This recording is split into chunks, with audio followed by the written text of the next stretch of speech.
It's time now for the political analysis of Fromm and Fuller. Al Fromm, former political advisor to President Bill Clinton, and Craig Fuller, former political advisor to both Presidents Ronald Reagan and George H.W. Bush.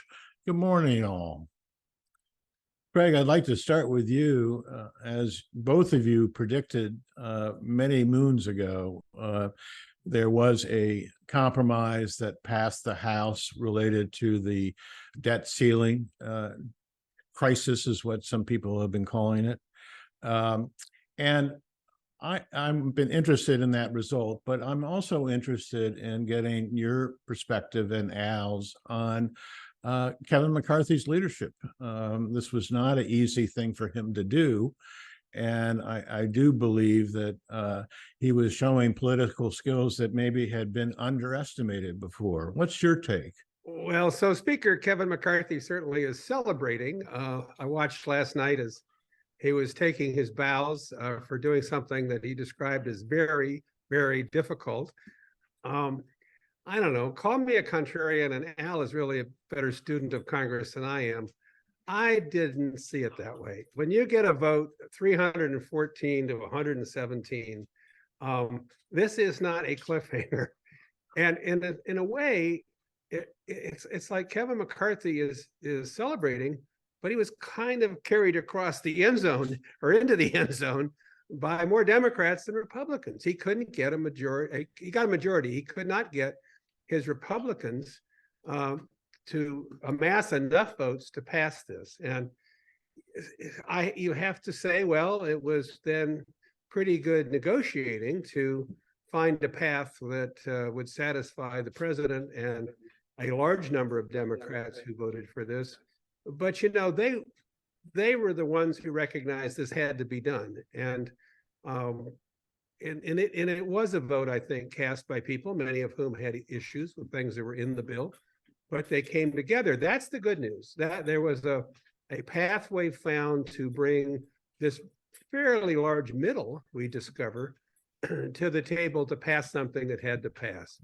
It remains disappointing to me that there are Republicans sitting there who basically take the point of view, if you don't give me what I want, I'm not giving you my vote. I don't care how important it is. By the way, Andy Harris, our own Andy Harris from the Eastern Shore, is one of those. He voted against raising the debt ceiling legislation. And he ought to be asked about that, because surely he can't see himself in danger of being challenged on the right. He couldn't even bring himself to cast a vote to secure, you know, some measure of economic soundness in the weeks and months ahead. But that's for another day.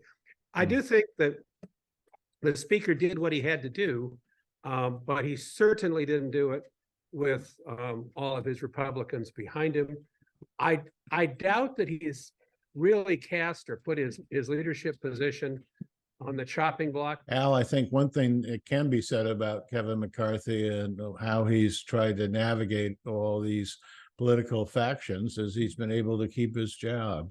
But do you agree with Craig that this was not the best performance, or do you have a different perspective? I guess I'd be a little more charitable toward Speaker McCarthy than Craig would. But as I watched the votes yesterday, there are two key votes, the one that you cited on passage. I thought, you know, if all those cable news TV people who have been trying to, you know, drum the country into a frenzy over catastrophe coming would have just listened to Fromm and Fuller in the first week of February, they could all taken a big nap.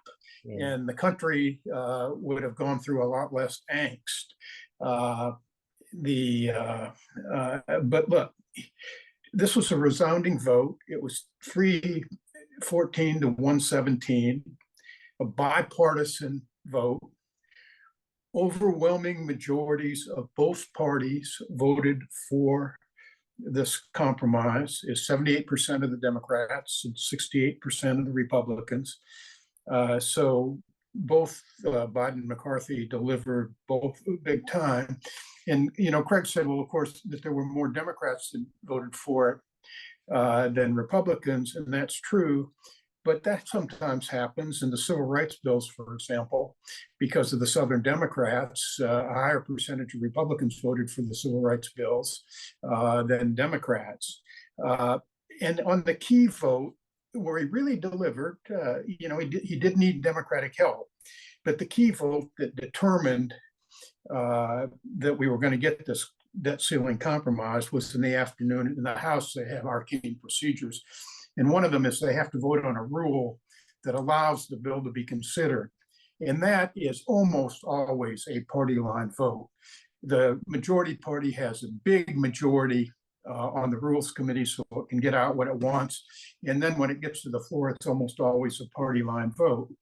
In this case, it won 241 to 187, which is a pretty big vote on for a rule on a bill like this, with 158 Republicans and then 52 Democrats. So he needed the 52 Democrats, or at least a big portion of them, to get over the 218, but he got them. And just to give you some comparison from Craig's time, Ronald Reagan got hailed for his great bipartisanship when he passed his budget. And in that case, the key vote was on the rule in 1981. And the Democrats had a rule that was going to put their budget in play. The Republicans opposed it with a motion to recommit, send it back so they could bring their budget to the floor. And that vote for the president, Reagan, was 217 to 210, so a smaller margin. And he only got 188 Republicans, but he got 29 conservative Democrats. And that was hailed as an enormous bipartisan achievement. And it was. So Reagan beat Tip on the basis of getting 29 of Tip's Republican or Democratic votes. And just one more example to give you some perspective. When Clinton got NAFTA ratified in the House, or the vote that enabled NAFTA in the House, I guess it's not technically ratification in the House, it was 234 to 200. And he only got 102 Democrats, which was less than a majority of his party, but he got 132 Republicans to vote for it. So, that's sort of the way these bipartisan things go, because when you have something that's going to win, then members of your party who, for their own reasons, want to go against it are usually given a pass to do that. So I think this is a big victory for Biden, and I think it's a big victory for McCarthy. Both showed that they, were able to work in the national interest to overwhelm the more extreme parts of their parties. For Biden, it's terrific because, it helps the economy continue to be strong, and there's nothing more important to an incumbent than that. It shows actually in the Democratic Party that the New Dems, which is the moderate caucus that came out of the Democratic Leadership Council, has the votes, and the progressives make the noise. They couldn't stop it. It furthers the biggest promise, the most important promise of his campaign, which is he was going to be a bipartisan president to bring the country together. This long list of bipartisan achievements, of which this is now the latest.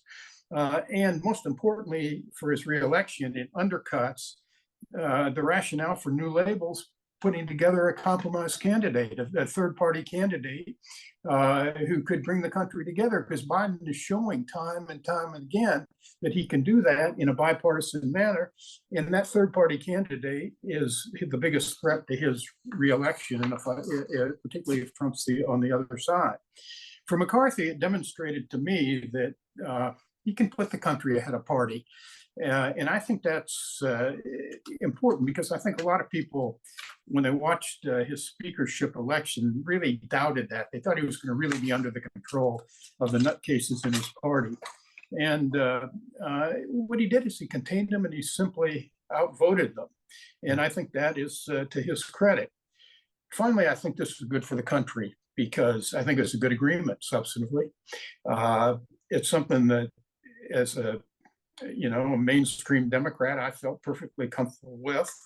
The Republicans, I think, they slowed spending, but we probably got spending at a pace that is as fast as we would have gotten it in any other normal process.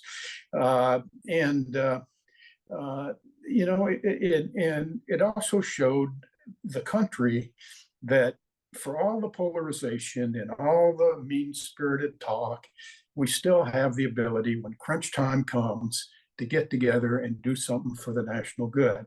So I think it's a win-win-win. Craig, I do want to follow up on this with McCarthy. I mean, do you feel there's a price that he's going to have to pay within the Republican Party? Al really pointed out what I think many people will see as a Biden win in this, and I suspect that there is going to be some effort to threaten his position. Well, I think one of the smartest things he did, and it was really cutting against sort of political wisdom, was about his ability to get something passed, was to pass a bill in the House on a debt ceiling bill. And while it had no chance of passing in the Senate or being accepted by the president, it gave him the ability to say, we've done this. And then it proved, and Al's quite right about this, then he proved he was willing to negotiate. And it wasn't a take it or leave it proposition. And it gave him more leverage than he otherwise would have had. I don't take away anything from, the fact that he got over the finish line. He got into that end zone, but he does have a group of Republicans who now are calling foul and saying there has to be, some answers to this. My guess is McCarthy absolutely knew that was going to come, and he had no reason to stop them. In fact, letting them vent yesterday, last night, over the weekend, go home, talk to your constituents is probably very healthy. At the end of the day, I think they're going to realize that he saved them from what could have been a real problem had this not have passed. And I guess he gets rewarded by holding on to that speakership. Al, you have the last word this week. I think a couple of things. One, the House bill that Craig talked about was very important. A lot of times the members on the extremes don't really care about governing. They just want something they can talk about. And that gave them a vote they could talk about. And having done that, while they were going to vote against the final passage, there weren't enough of them. I mean, in the speakership fight, it was 20 people who were voting against him out of 222, I think, or 221.